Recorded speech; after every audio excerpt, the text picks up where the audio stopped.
우리 하나님의 말씀 열왕기하 11장서부터 보시겠습니다. 열왕기하 11장 1절. 아하시아의 어머니 아달랴가 그의 아들이 죽은 것을 보고 일어나 왕의 자손을 모두 멸절하였으나 요람왕의 딸 아하시아의 누이 여호세바가 아하시아의 아들 요아스를 왕자들이 죽임을 당하는 중에서 빼내어 그와 그의 유모를 침실에 숨겨 아달랴를 피하여 죽임을 당하지 아니하게 한지라. 요아스가 그와 함께 여호와의 성전에 6년을 숨어 있는 동안에 아달랴가 나라를 다스렸더라. 우리는 지금 아마 넓은 의미로 해가지고 하나님의 섭리 사역에 대한 걸 확인을 갖다 해가고 있는 중이에요.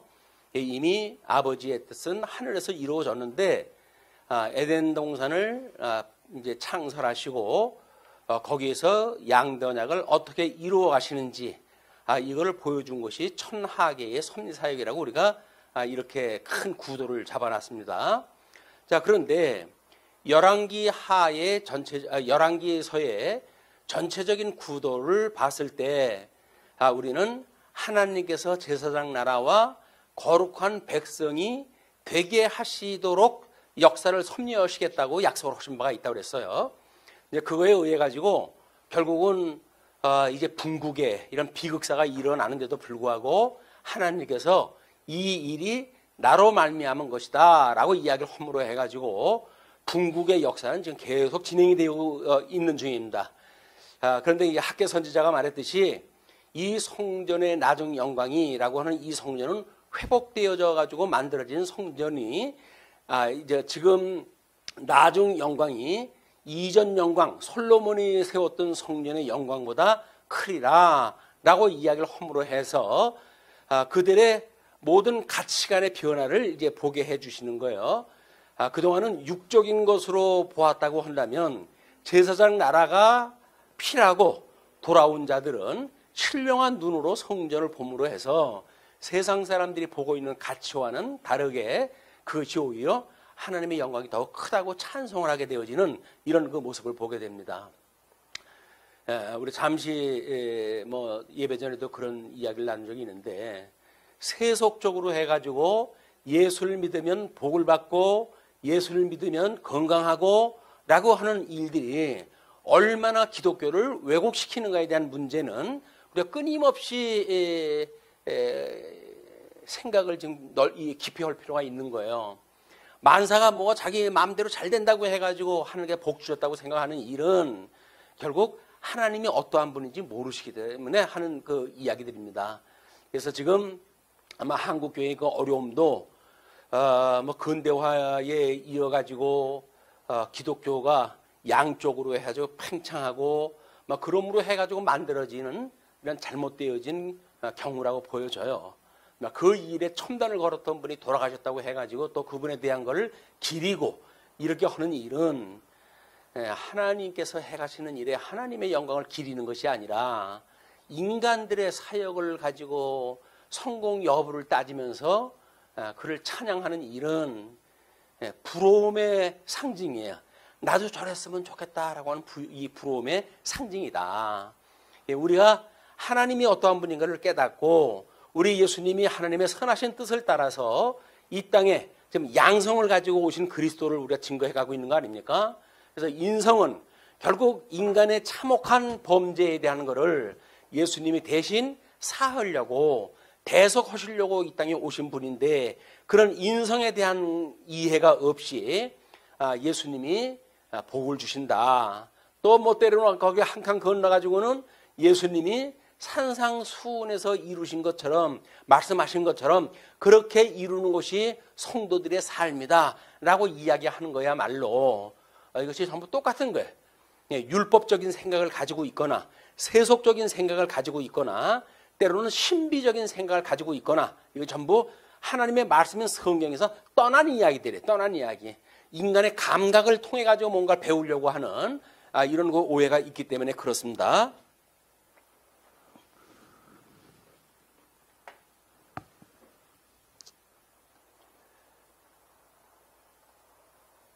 예, 그런 뒤에 우리가 예수님이 이 땅에 오셔가지고 구약 성경을 이루시기 위해 가지고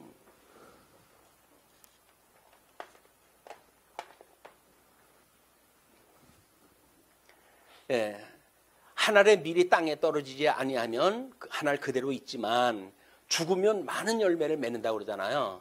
사실은 성도들은 이와 같이 선배들의 믿음의 선배들의 피값에 의해 가지고 복음이 오늘까지 전해져 왔고 우리가 그 은혜를 입어 가지고 지금 이 구속의 은혜를 찬양하며 살아가는 거거든요. 그런데 이 믿음의 피값에 대한 그런 부채 의식이 없다는 이야기는 한마디로 하늘에서 떨어졌다고 주장하는 사람들이에요. 자기는 하늘에서 떨어졌다고 생각하는 사람들.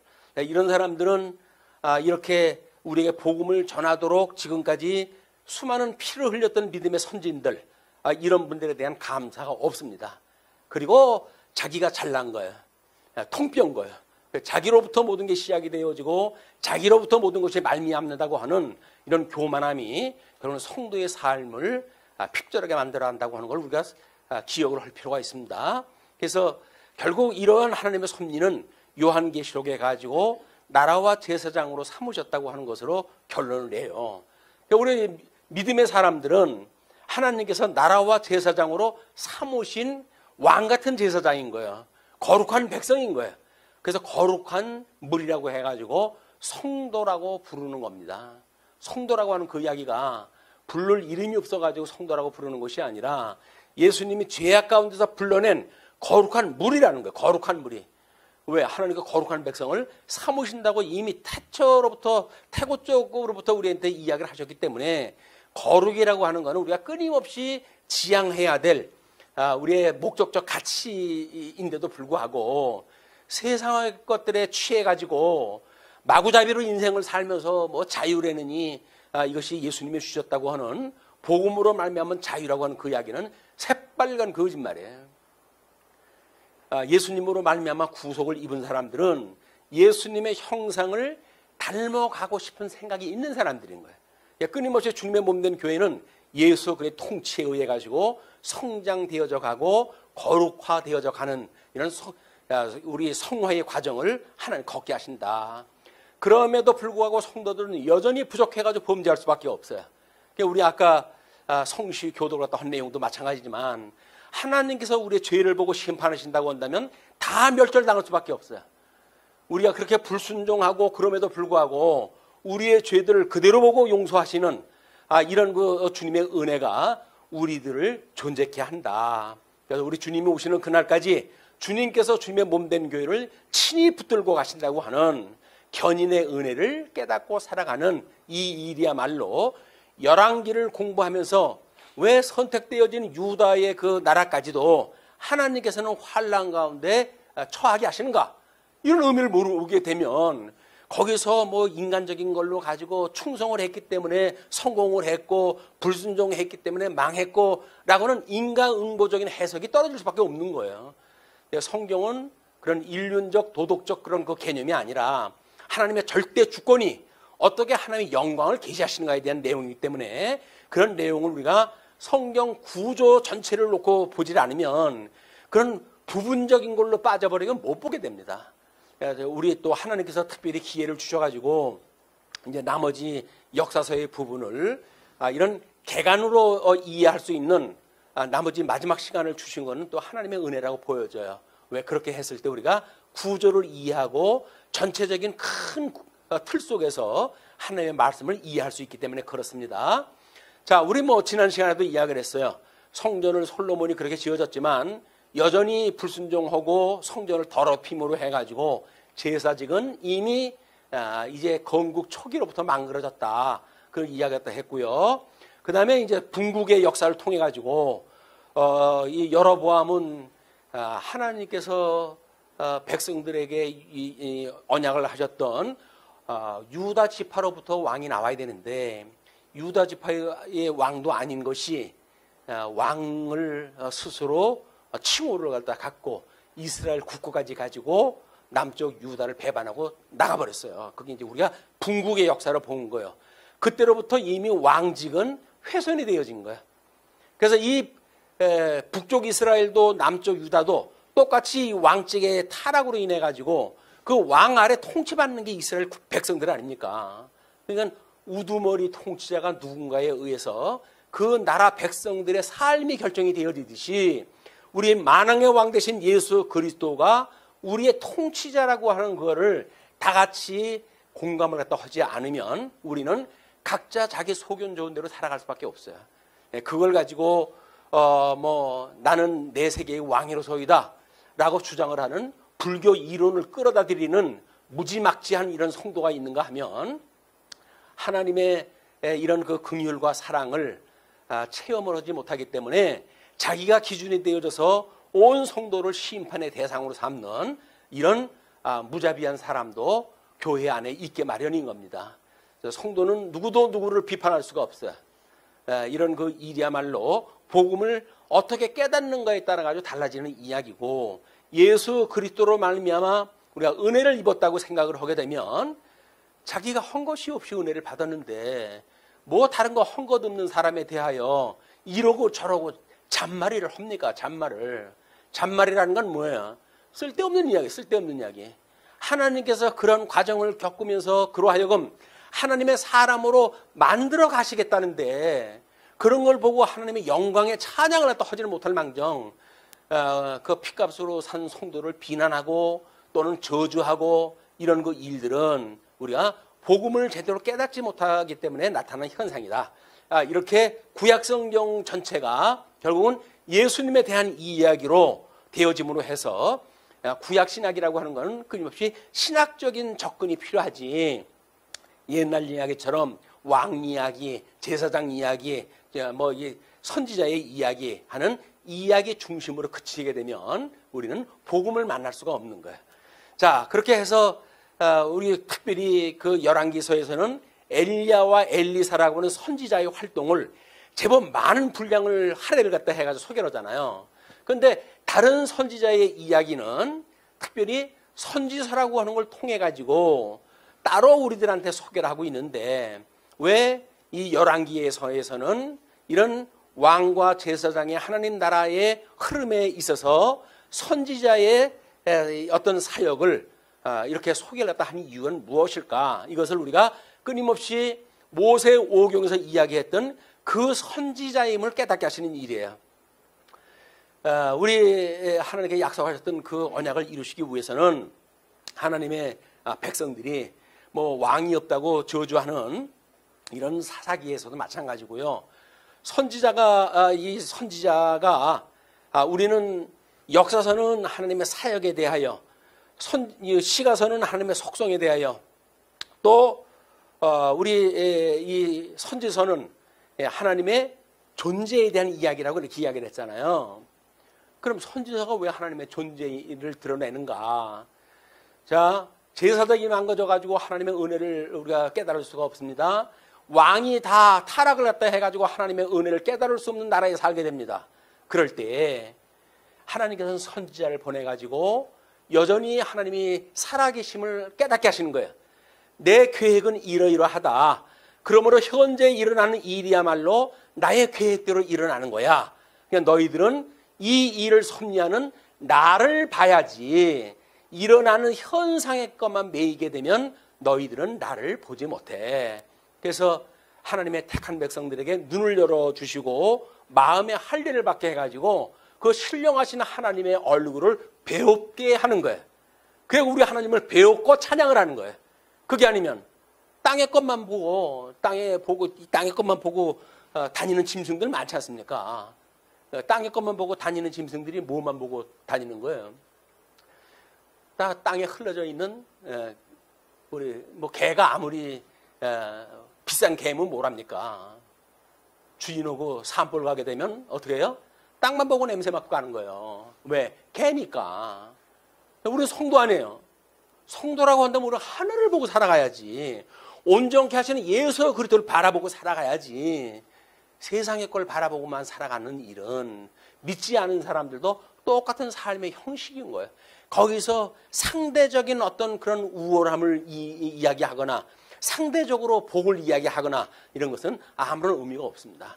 하나님께서 우리를 어떻게 사랑하시는지 이런 절대적인 하나님의 영광, 하나님의 구속의 은총 또는 그 능력 이런 걸 깨닫고 살아가는 일이야말로 이런 현대와 같이 어려운 삶을 살아가는 현대인들에게 오아시스와 같은 생수예요, 생수. 뭐 어떤 그 기사를 보니까 2040년이면 지구가 멸망한다고 하는 그 기사가 떴더라고요. 물론 뭐 그 연구하는 사람들의 이야기예요. 이번 그 G20 뭐 거기에 가가지고는 이제 시간이 세계 종말을 이루는 시간이 1분 전이라는 겁니다. 1분 전. 지금 만약에 이 우리 지구의 온도라든지 이런 거를 사람들이 신경을 쓰고 돌이키지 않으면 1분 후면 완전히 멸절되어진다는 거예요. 근데 우리는 그 1분이 얼마나 긴 시간이지 알잖아요. 왜 5분 전이라고 한 것이 뭐 몇십 년 전이었으니까. 근데 과학자들의 절박한 그런 마음과는 달리 나라들에서는 나름대로 우리도 참여하겠다 이렇게 이야기를 해요. 그런데 이번에 인리에서는 왜 우리의 나무를 패고 하는 그 사람들의 자원인데 그걸로 해서 먹고 사는 문제인데 그거를 허지 않는 거라고 강조를 갖다 하냐, 이 훼손을 갖다 하는 거라고 이야기를 하느냐라고 해가지고 이 일을 갖다 제기를 갖다 했더라고요. 뭐 일본 같은 데는 끊임없이 자연 파괴를 갖다가 일삼는 사람들 아닙니까? 뭐 미국도 마찬가지예요. 그래가지고 그런 조합을 갖다 탈퇴하기도 하고. 왜? 거기에 가입이 돼 있으면 거기에 영향을 받아야 될 거 아니겠어요? 근데 자기네 국익에 이제 손해가 나니까 그렇게 안 하겠다는 거예요. 자, 이것이 세상을 살아가는 국제적인 어떤 그런 치정자들만의 이야기일까요? 마찬가지인 거예요. 우리들 한 사람 한 사람의 이 삶을 보게 되면 뭐 하나님 나라야 망한다고 하든 뭐라 하든 성경에서 그렇게 계시가 되었다고 한들 우리는 그거에 관심을 안 갖잖아요. 일단 내 눈앞에 내 발 앞에 이익을 위해 가지고 우리가 살아가는 사람들이지 먼 훗날을 보고 영원한 세계를 바라보면서 살아가는 우리들의 마음이 없단 말이에요. 그러기 때문에 우리가 하나님의 영원하신 속성을 깨닫게 되어졌을 때, 하나님의 신실하신 하나님의 속성을 깨닫게 되어졌을 때, 하나님의 주권적인 그런 그 속성이 깨달아졌을 때 우리는 그 하나님을 믿는 온유한 심령을 가지고 이 세상을 살아갈 수가 있는 거예요. 세상 사람들은 치고받고 싸워가지고 승리해야 뭔가 취한다고 생각을 하는데 우리 예수님 십자가에서 아무 말씀 없이 돌아가셨어요. 왜? 하나님이 하시는 일이니까. 우리가 그 은혜를 깨닫게 되어진다고 한다면 우리가 무엇을 해가지고 성취되어지는 거 아닙니다. 하나님의 은혜로 되어지는 거야. 이런 이야기 하게 되면 난 그러면 아무것도 안 해도 되겠네. 이래가지고 어깃장 놓는 사람들이 있어요. 그런 믿음만 있으면 그렇게 하셔도 좋고요. 아무것도 안 해도 된다고 할 수 있는 믿음만 있다고 한다면 그렇게 사시면 좋죠. 그런 믿음도 없으면서 하나님 말씀 증거하는 걸 어깃장 놓기 위해서 그렇게 주장을 한다고 하면 그 사람은 굳이 할 길이 점점 멀어져 가요. 하나님의 말씀을 그렇게 값없이 여기면 안 되는 거예요. 예, 이건 제가 지금 드리는 말씀이 아니에요. 성경의 말씀을 전하는 일이기 때문에 하나님의 말씀으로 이해를 갖다 하셔야지 이덕성이가 잘나가지고 이렇게 주장한다 이렇게 하면 안 되는 겁니다. 이것이 하나님의 말씀을 가르치는 자들의 사명이에요. 사명. 이런 그 사명에 의해 가지고 결국 하나님께서는 정한 날이 되면 불러가실 거 아닙니까?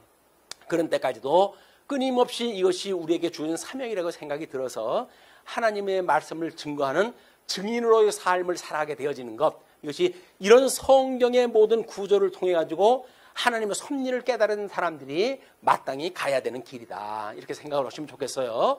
자, 그걸로 해가지고 이제 우리 이제 그 세 번째의 단론으로 해가지고 선민국가의 분국 결과를 공부하는 중 아니에요. 선민국가의 분국의 이 결과라고 하지만 빨간 글씨로 쓴 것처럼 이거는 궁극적으로 보게 되면 선민국가를 통합하시겠다는 거예요. 나누신 하나님께서 이런 사역을 갖다 해가시다가 끝내 그걸 통합을 갖다 해가지고 이스라엘 12지파를 하나의 이스라엘 국가로 만들어 놓으셔가지고 그걸 바벨론의 포로로 끌어가게 하십니다. 그러니까 바벨론의 유수가 되어진 거는 통합되어진 이스라엘이어야지 북쪽 이스라엘이 없는 남쪽 유다만의 유수는 아무런 의미가 없어요. 왜? 언약자서는 예수 자신을 이야기하기 때문에 그렇습니다. 예수님이 십자가에 못 박아 죽으시면 당신이 다 온몸으로 죽으셔야지. 거기서 북쪽 이스라엘의 10지파는 빼놓고 한 지파만 생각해서 돌아가실 수는 없잖아요.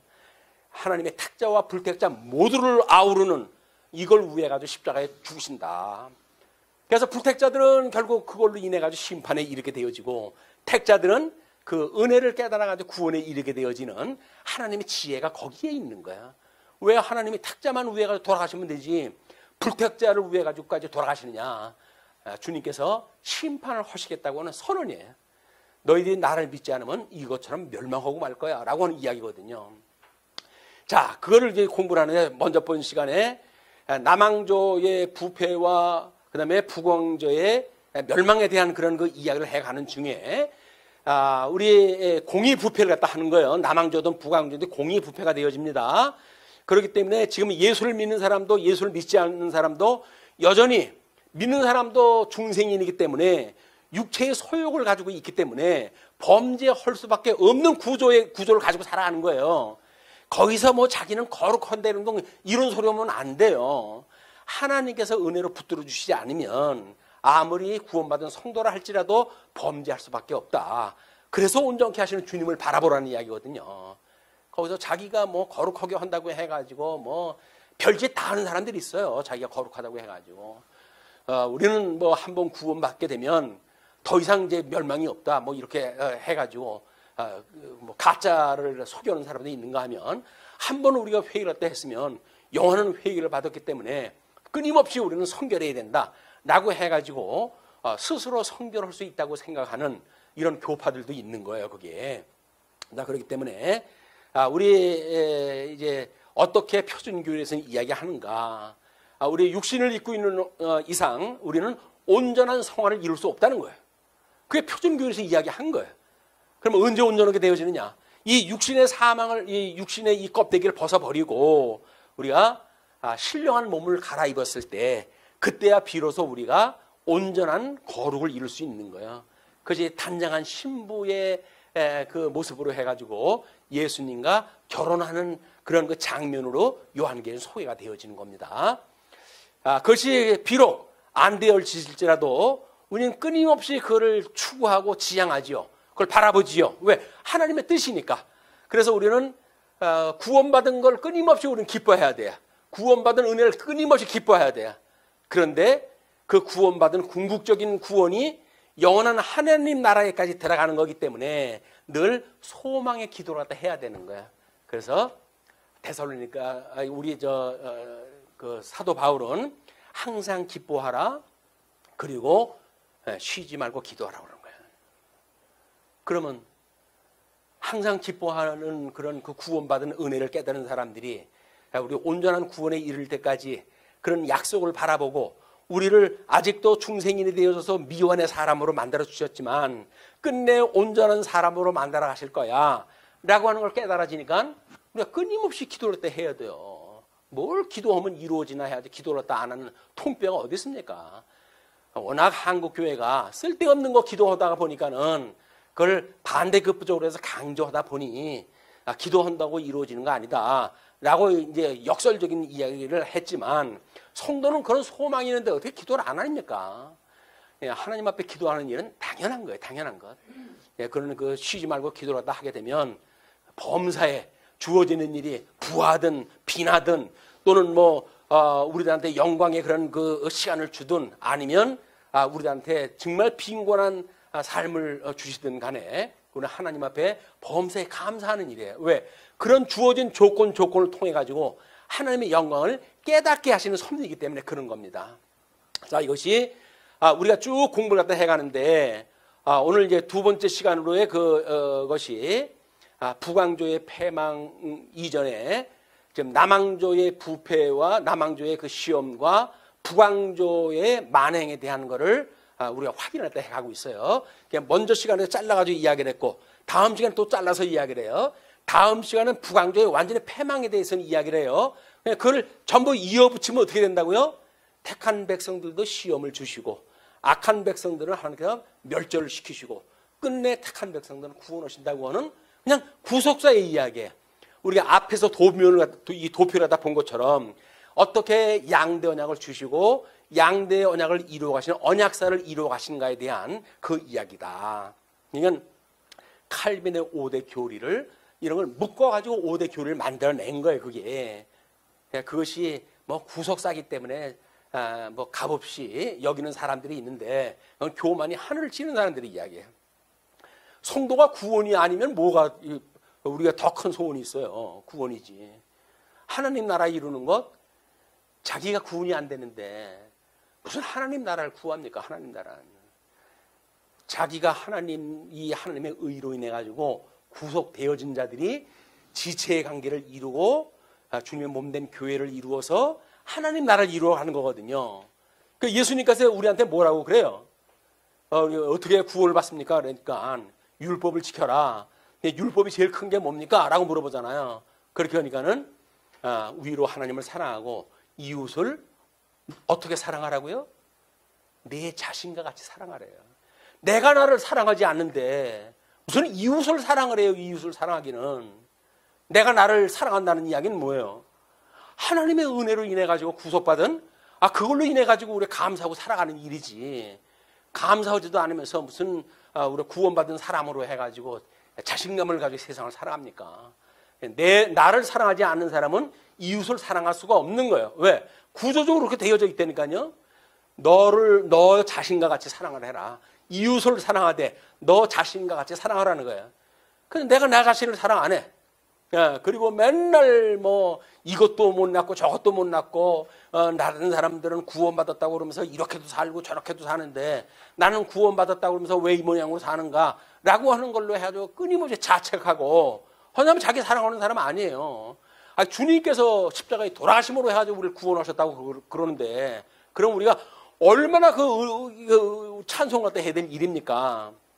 그런데 현재 내 형편을 보고 감사치를 않는다는 이야기는 하나님의 은혜의 이 섭리를 이해하지 못한다는 이야기예요. 당신을 사랑하십시다. 우리 자신을 사랑하세요. 제일 먼저. 그래서 우리가 뭐라 그래요? 우리가 우리에게 죄진 자를 사해 준 것처럼 우리의 죄를 사해달라고 기도를 갖다 해야 되는 거예요. 우리가 우리를 사랑합니까? 우리 죄를 사해달라고 기도를 갖다 해야 돼요. 왜? 중생이기 때문에 어쩔 수 없이 짓는 수많은 죄들이 있을 거 아닙니까? 그거로부터 용서해달라고 기도를 갖다 해야지. 구속받은 게 은혜라면요. 그게 기쁨이라면요. 기쁜 일인데 또 용서를 갖다 기억을 갖다 해가지고 기쁜 일이 만들어질 텐데 왜 그거는 나 몰라라 할까요? 그냥 구원받은 걸로만 해가지고 다 완전히 충족하고 계십니까? 나를 주님께서 부르셔가지고 날 예수님 믿네라고 하는 걸로 끝나는 걸로 해서 충족하십니까? 그게 뭐라 그랬어요? 구원파의 논리라고 했잖아요. 끝까지 구원받는 것, 온전하게 되어지는 것이 전부 기쁨인 거예요. 그래서 그런 그 은혜를 이런 그 과정을 통해 가지고 깨달았으면 좋겠다는 생각이 듭니다. 자, 그래서 오늘 이제 공부할 영역은 빨간 박스 안에 있는 그 내용이에요. 그 내용은 이제 이 내용을 보면서 우리가 선지자들이 있었을 때 엘리야와 엘리사가 선지자가 있었을 때의 하나님의 섭리 역사와 그 다음에 그들이 없고 새롭게 요나, 아모스, 호세아라든지 이런 선지자를 통해 가지고 어떻게 이 하나님의 역사, 이 왕들의 통치해가는 이스라엘의 왕국을 통해 가지고 하나님께서는 하나님의 뜻을 우리한테 알게 하시는가라고 하는 것을 구조적으로 상관관계를 우리가 끊임없이 이걸 연구할 필요가 있는 거예요. 그렇게 했을 때 우리는 선지서의 구조라고 하는 이런 구조를 읽어내게 되어지는 겁니다. 그래서 구약성 우리 대선지서라고 하더라도 이사야서는 이스라엘이 멸망되어지기 북쪽 이스라엘이 멸망 전에 예언했던 내용들이거든요. 나머지 예레미야, 에스겔, 다니엘은 북쪽 이스라엘 멸망한 뒤에 유대인들의 그런 그 유수기에 주어진 이런 그 예언이기 때문에 차별은 왜 있고 이것이 어떤 구조를 가지고 대선지서가 구조가 잡혀져 있는가라고 하는 것도 우리가 확인을 갖다 해가면서 연구하는 것이 중요합니다.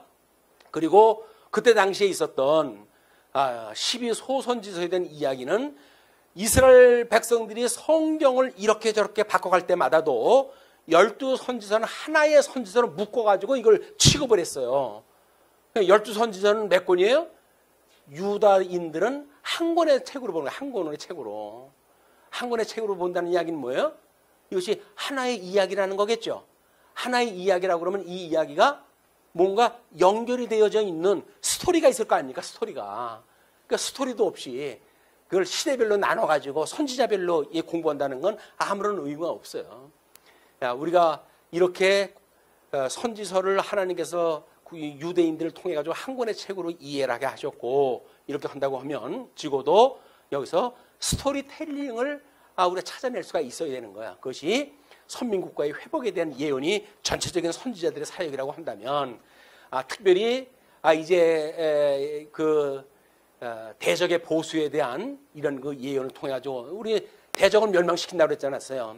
유대인들은 하나님께서 시험을 갖다 하고 그다음에 북쪽 이스라엘은 멸망을 시킨다고 이렇게 이야기를 했잖아요. 그냥 멸망시키는 그걸 이야기를 하는 거예요. 그것도 아수르, 갈대아 모든 대적과 보수를 갖다가 이 대적에 대한 보수를 갖다 하시고 궁극적으로 회복을 갖다 하신다는 거 아닙니까? 그것이 이렇게 성전, 우리 하나님의 의가 되어지는 것과 나라가 되어지는 예루살렘 성을 회복을 갖다 하시고 그리고 제사를 온전히 회복을 갖다 하는 완전히 세트로 해가지고 이게 온전하게 주어진 거예요, 우리한테. 어떤 사람은 구약 성경을 가지고 역사적으로 이루어지질 않는데 이걸 우리가 어떻게 3대 언약이 하나님 나라가 이루어졌다고 볼 수가 있느냐라고 이야기를 하는데 그분들은 선지자의 말에 귀를 기울이는 사람들이 아닌 거예요. 선지자가 이렇게 예언되어진 건 뭐예요? 엘리사와 엘리야를 통해 가지고 약속대로 이루어졌던 것처럼 이분들이 하나님께 보내신 선지자라고 한다면 선지자들이 한 이야기는 이루어진다 안 이루어진다? 이루어지는 거예요. 그러니까 구약 성경은 구약 성경 자체로 조금은 모형적이고 육적이기 때문에 실제적인 예수님이 오시는 것보다는 어수룩한 방법으로 소개가 되어졌지만 구약 성경 자체로 복음을 전하는데 하자가 없도록 완전히 세트로 이루어진 겁니다. 그게 구약 성경인 거예요. 그래서 우리 사도들도 구약 성경을 가지고 전부 복음을 증거했어요. 요한계시록에 가게 되면 우리가 요한계시록 공부할 때 그랬잖아요. 요한계시록은 모든 성경의 저수지다. 왜? 예수님이 오신 이후로는 구약 성경을 가지고 전부 설명을 했거든요. 그럼 설명했을 때 어디 걸 예를 들어 설명했겠어요? 구약 성경의 걸 예를 들어 설명했겠죠. 그렇다고 해가지고 요한계시록에서는 수많은 구약 성경의 예화를 도롱해가지고 이야기를 하잖아요. 그렇게 아주 신령한 모습을 봐야 되는데 여전히 구약적인 표현을 갖다 했다고요? 구약 성경으로 돌아가가지고 구약적인 아이디어를 가지고 성경을 보게 되면 참 답이 없어요. 우리는 신약 성경도 마찬가지입니다. 특별계시가 끝이 났어요. 자, 특별계시가 끝이 나는데 우리 예수님의 재림이 약속되어 있습니다. 바벨론의 멸망이 약속되어져 있습니다. 그리고 우리 이제 에덴 동산이 약속되어져 있어요. 그럼 이것이 이루어졌어요? 안 이루어졌어요? 아직은 역사적으로 이루어지지 않았죠. 그런데 신약 성경에 기록되어져 있다고 한다면 이루어질 걸로 믿습니까? 아니면 이루어져야 믿겠습니까? 그건 성경 가지고 믿는 거예요. 우리의 믿음은 성경의 기초가 돼야지 역사의 기초가 되어진 건 안 된다. 역사에 기초된 걸 우리가 일반 계시라고 하고 성경에 기록되어진 걸 통해서 보는 것이 특별 계시란 말이에요. 특별 계시. 성도들은 특별히 특별 계시를 통해 가지고 하나님이 어떠한 분인가 그분에 대한 우리가 지식을 갖다 배워가는 일들이지 세상에 이루어진 일들을 보게 하는 것이다. 성경 방법을 갖다 이야기하는 게 아니에요. 어떻게 하면 인간이 성공을 갖다 할 것인가라고 하는 걸 이야기하는 것이 아니다. 하나님이 어떻게 그 크신 영광을 성경이라고 하는 특별 계시를 통해 가지고 우리한테 깨닫게 하시는가. 그래서 성경의 무호성과 완결성과 영감성과 이런 걸 인정하지 않으면 그분은 구원받는데 저는 확신이 없어요. 성경의 기반이 아니라 철학적인 생각을 가지고 구원받았다고 이야기를 하는데 그걸 어떻게 인정을 다 합니까? 물론 그분이 개인적으로 구원받았든지 안 받았든지 그건 우리한테 큰 의미가 없죠. 그러나 우리들의 문제를 본다고 한다면 성경이라고 하는 그 이야기는 성령의 감동으로 되어졌기 때문에 1.1핵이라도 이것이 틀리지 않다라고 하는 무오에 대한 성경의 성격을 인정하는 일이야말로 우리 종교 개혁자들이 모든 성경의 권위를 인정하고 오직 성경으로 돌아가자라고 했던 종교 개혁의 원리를 우리가 깨닫는 일이에요. 근데 그걸 모르게 되면 여전히 우리는 시대에 따라 가지고 사람의 어떤 그런 인지가 개발되어지고 그런다고 해가지고 합리주의가 등장을 하고 합리주의에 의해 결국은 자유주의가 등장을 하는 겁니다. 그 사람들은 성경 계시 믿질 않아요. 이제 궁극적으로 많은 사람들이 성경을 지금 연구하지요. 그런데 이미 이 자유주의의 등장에 의해 가지고 그걸 변증하기 위해서 뭐 어떻게 하든지 간에 그 사람들은 이미 물이 묻어버려요. 합리주의, 철학 사상에 물이 묻어져요. 그래서 복음을 증거하면서 뭐 인문학적으로 해가지고 설교를 갖다 해야 된다든지 이런 주장을 핀 건 뭐예요? 이미 물 먹은 거예요, 그게. 성경은 성경만으로 구원의 이야기를 갖다 해야지 무슨 인문학적을 가지고 뭐 철학을 가지고 성경을 이야기를 합니까? 이런 거를 우리가 경계하지는 않으면 안 된다. 이게 요즘과 같이 이 말세지 말에 살아가는 우리들한테는 상당히 중요한 거예요.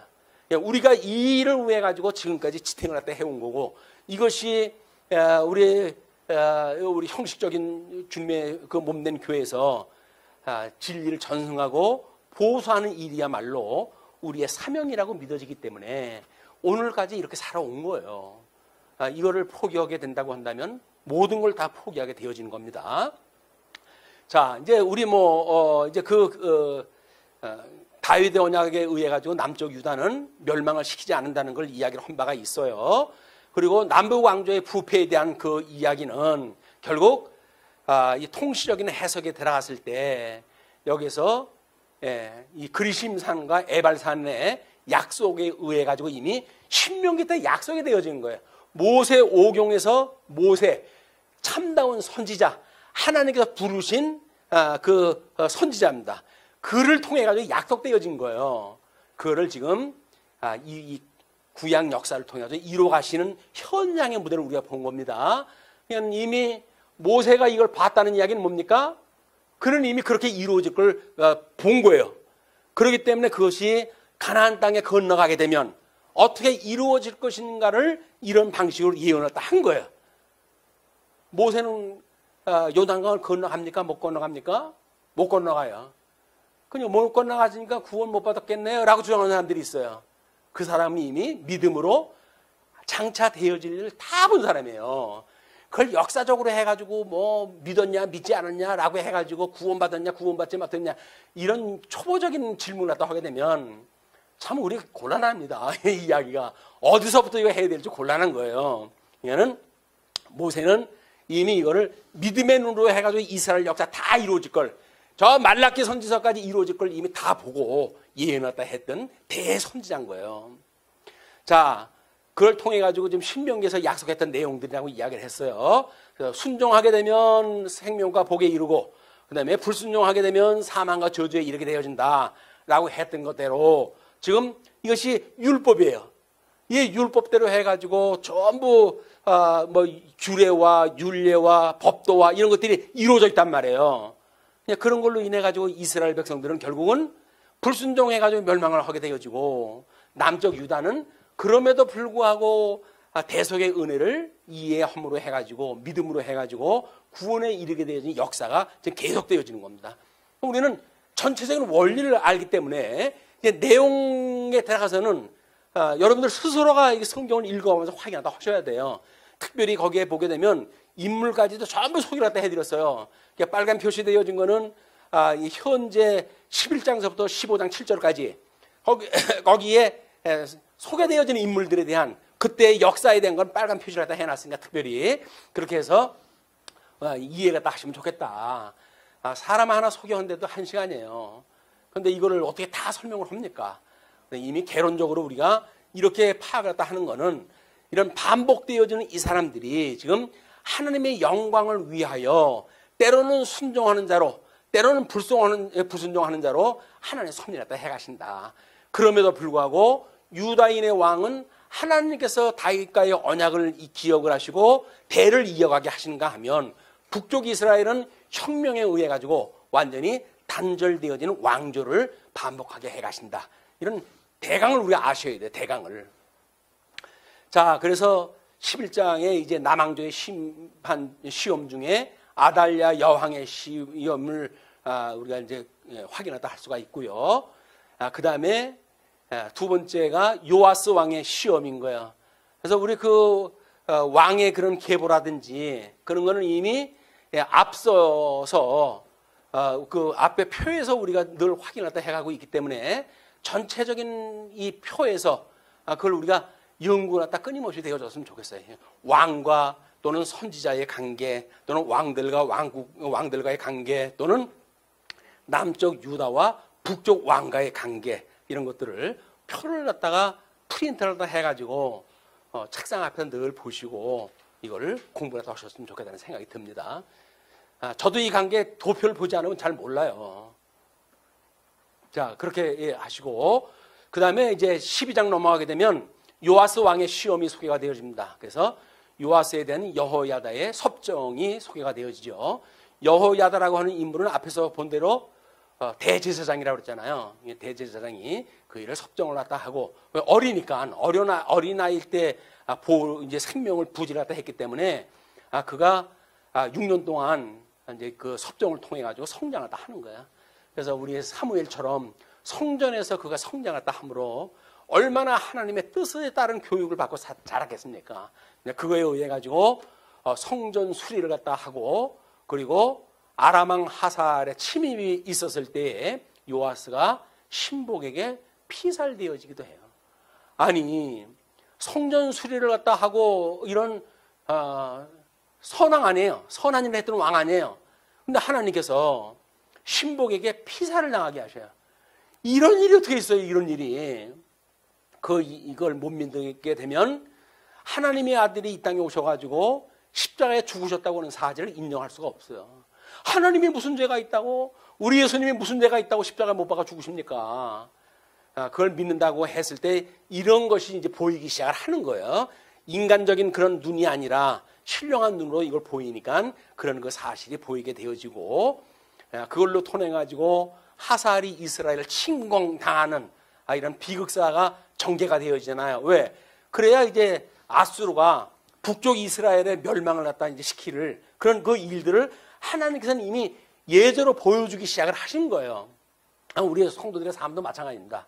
이렇게 경계되어졌던 일들이 우리 삶을 통해서 군데군데 드러나기 시작을 하게 되면 이것이 끝내 주님께서 이렇게 하셨던 약속이 이루실 때가 됐나 보구나 라고 경계를 갖다 해야지, 에이 지금까지 괜찮았는데 뭐 괜찮을 거야 라고 보는 일은 마지막 시대를 살아가는 성도들의 그런 경건한 삶이 아닙니다. 끊임없이 자기를 경계할 수 있는 지혜가 필요하다.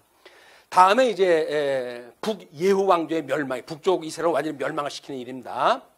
자, 예후 왕조 제5왕조인데 그 예후 왕조 왕들의 죽음이 쭉 소개가 되어지죠.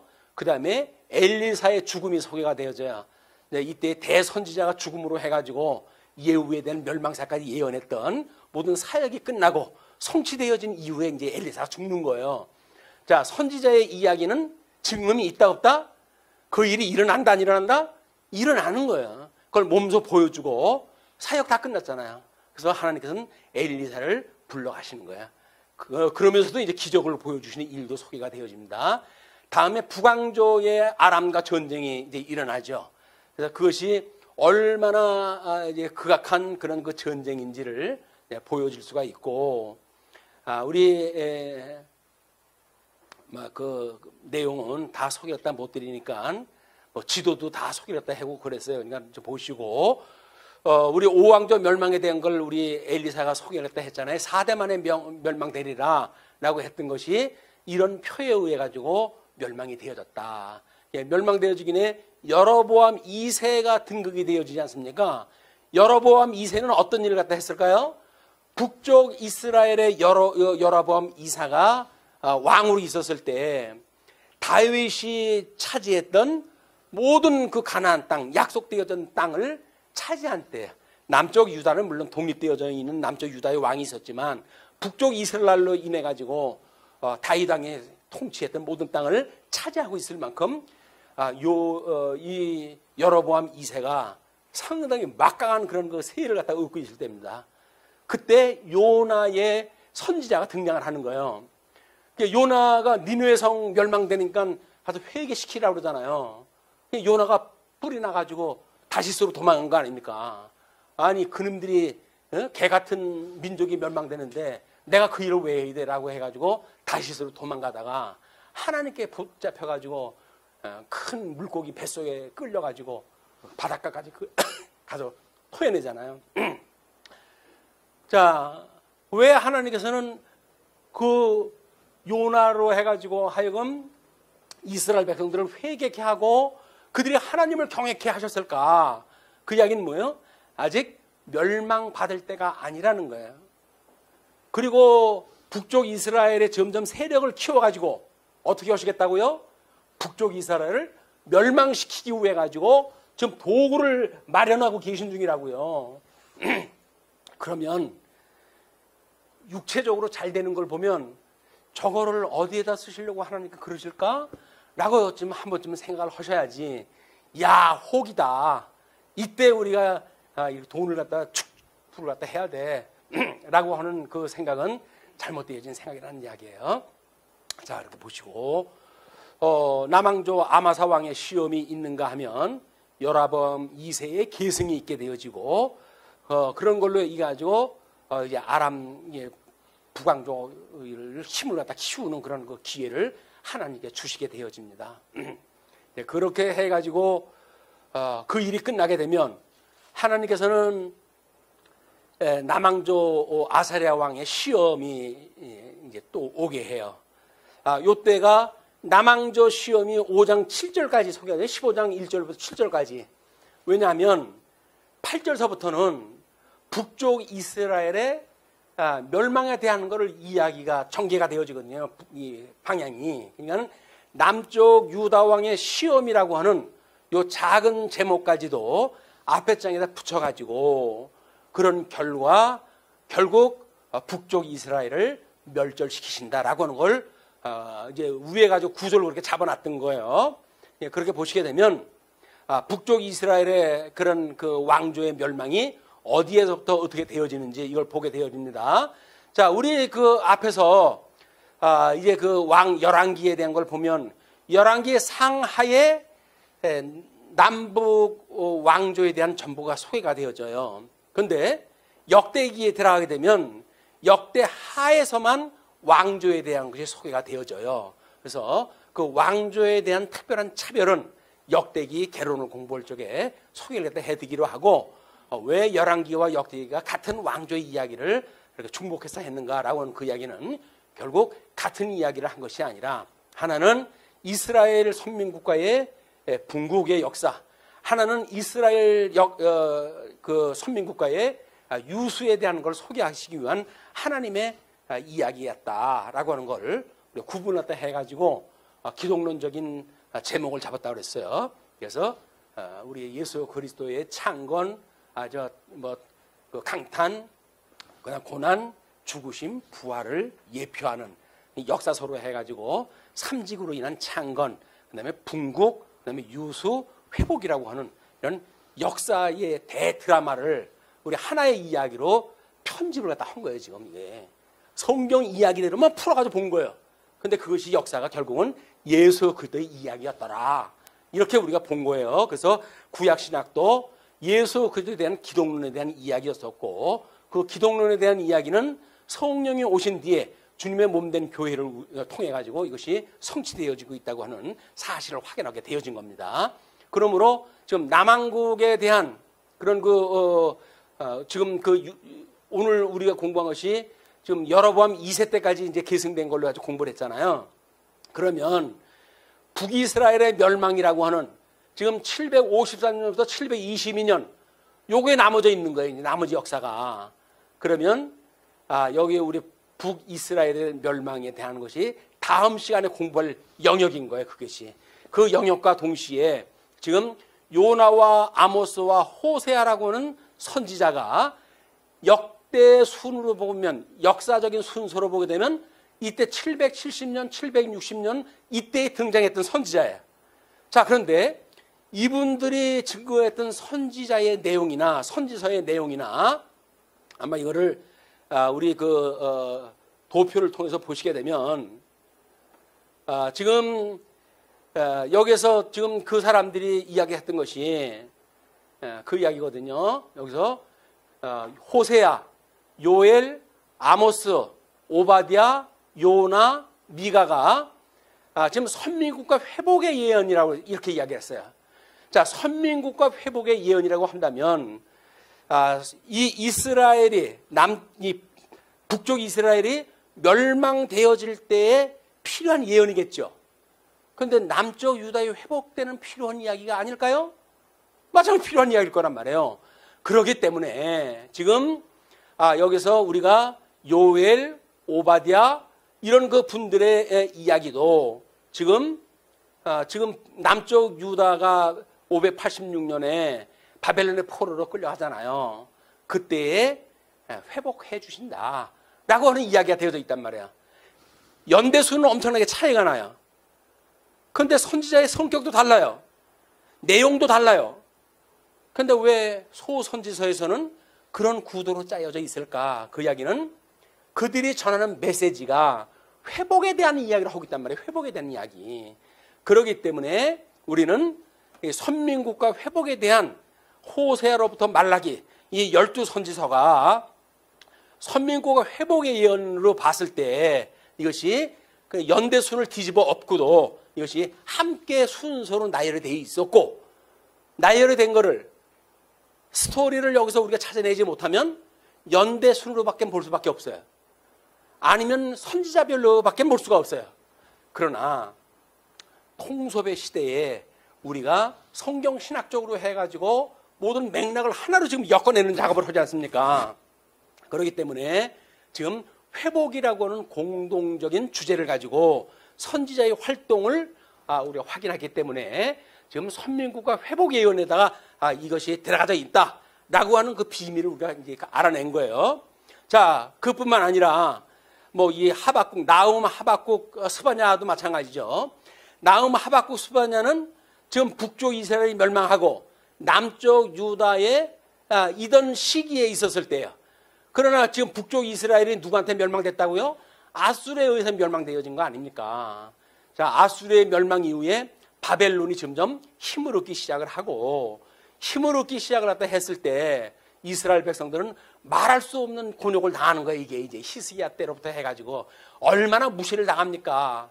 그래서 심지어 하나님을 갖다 저주하고 이런 일로 해가지고 요아시아가 우리 그 히스기야가 제발 니네 말로 해라. 우리 다 알아들으니까 까지 이야기를 하잖아요. 왜? 유대 말로 하면 백성들도 다 알아들을 거 아니에요. 그걸 가지고 백성들이 알아들을 수 있을 만큼 하나님을 저주하는 이런 이 바벨론의 그 횡포를 차마 백성들 귀에 들리고 싶지 않았던 거예요. 이런 비극의 역사를 통해 가지고 지금 그런 절체절명의 시간들입니다. 그때 나움과 하박과 스바냐를 통해 가지고 어떻게 한다고요? 하나님께서 더 대적들은 다 멸하신다라고 하는 걸 선언하는 거예요.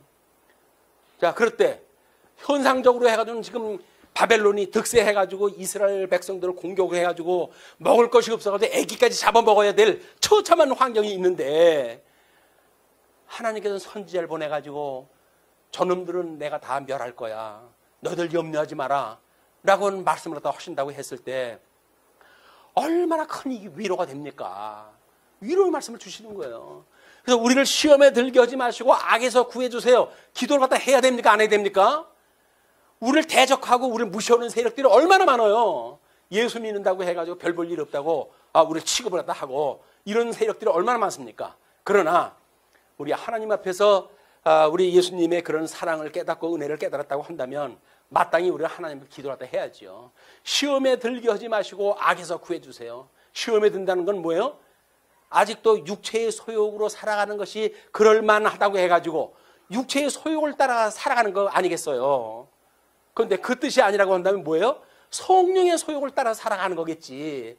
그러면 하나님 앞에 성령의 소욕을 따라가며 살아갈 수 있도록 해주세요 라고 기도를 갖다 하는 일이야말로 하나님이 지금 이 구약 역사를 통해서 섭리하시는 일과 똑같은, 이거 완전히 모양이 똑같잖아요. 유형론이라고 하는 건 그런 의미에서 유형론인 겁니다. 그렇게 섭리하다 해가시는 일이다. 그뿐만 아니라 이제 그 대적을 멸하신 다음에는 어떻게 해요? 그럼 이스라엘 백성들을 회복을 시켜주시겠죠. 그러면 우리 이 학계를 통해서 이야기했던 것처럼 그 나중 영광이 먼저 영광보다 승하게 하신다고 했던 그걸 목도하게 될 거 아닙니까? 목도하게. 이때는 됐어요? 안 됐어요? 안 됐어요. 학계가 소개할 때는 아직 안 된 거예요. 그러나 성전 건축을 망설이고 있는 자들한테 이 성전의 영광이 어떠한지를 하는 걸 보여주신다.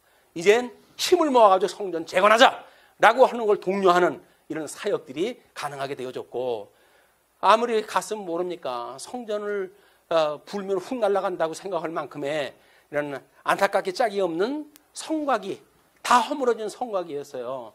그 예루살렘을 지키고 있었던 이스라엘 백성들 이웃에서 얼마나 힘들었습니까? 그때 하나님께서는 스가랴를 통해 가지고 이스라엘 성곽을 이제 중수하게 하시는 거예요.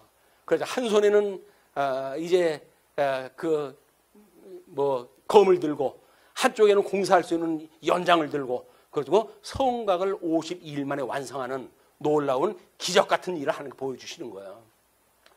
뿐만 아니라 말라기에 가게 되면 그럼에도 불구하고 하나님의 은혜를 깨닫지 못하고 하나님이 도대체 우리를 사랑하십니까? 라고 할 만큼의 사람들은 현실적에 빠져버리고 마는 거예요. 그때 하나님께서는 말라기를 통해 가지고 이제 온전한 내가 너희들한테 엘리야를 보내가지고 이루어질 일을 보여주겠다라고 해가지고 보내주신 분이 누구예요? 세례 요한인 거예요. 그 세례 요한이 말라기에서의 언약대로 이 땅에 오셨고, 그래서 우리는 이제 구약 성경을 이야기할 때에 말라기 선지자가 우리 세례 요한이 마지막 우리 선지자로 알아가지고 그때까지가 구약 성경에 속하는 것이고, 그 나머지 거는 어디까지 속한다고요? 그때는 예수님이 오셔가지고 실제적인 사역을 하는 걸로 해석이 돼야 된다. 구약 성경은 우리 이 세례 요한까지 이걸로 해석의 범주를 잡아야지, 그걸 가지고 신약 성경을 설명하는 요한계시록까지 가가지고는 안 된다는 이야기예요. 다니엘서 지금까지 이야기했던 건 다 요한계시록 끌고 갑니다. 안 되는 거예요. 그거는 지금 구약에 대한 이야기지 남쪽 이 실체적인 하나님 나라에 대한 이야기가 아니기 때문에 그렇습니다. 그런 걸 가지고 우리가 구도를 새롭게 잡았고, 이런 그 성경 신학적인 줄기를 갖다 이제 만들어 놓은 거예요. 이것이 성경 한 권을 가지고 실체적으로 하나님에 대한 지식을 알 수 있는 그런 지혜가 있다고 생각이 들어가지고 우리가 그동안 연구해 왔으니까 더욱 궁구하시고, 그렇게 해서 우리의 성경을 보는 시야를 넓히고 또 하나님에 대한 지식을 더 깊이 깨닫는 이런 시간이 되어졌으면 좋겠습니다. 기도하시죠. 자비로우신 하나님 아버지, 은혜를 감사합니다. 이스라엘 백성들이 혼란한 때에도 여전히 하나님께서는 살아계셨고, 살아계신 하나님을 선지자들을 통해 가지고 여전히 선포하게 하셨고, 하나님의 그 영광을 그들로 하여금 선포하게 했으면은 이스라엘 백성들은 영광을 보는 것이 아니라 현실에 빠져서 여전히 하나님 경외함을 포기한 이런 불신의 시대를 우리가 확인하고 있습니다.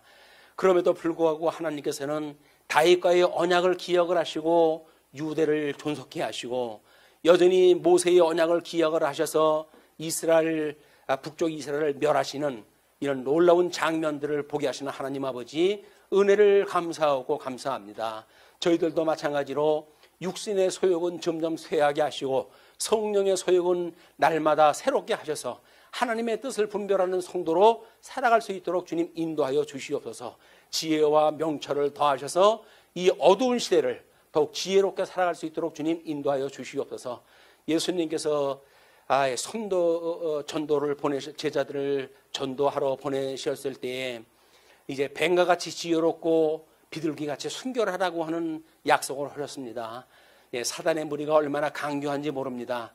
그러나 우리 주님께서 우리들에게 지혜를 주시게 되면 오히려 그 강교보다 더한 지혜를 우리가 갖게 될 터인데, 그 지혜를 가지고 어두운 시대에 사단의 권세를 이기고 승리하는 이런 믿음의 성도들의 삶을 살아갈 수 있도록 주님 인도하여 주시기를 소원합니다.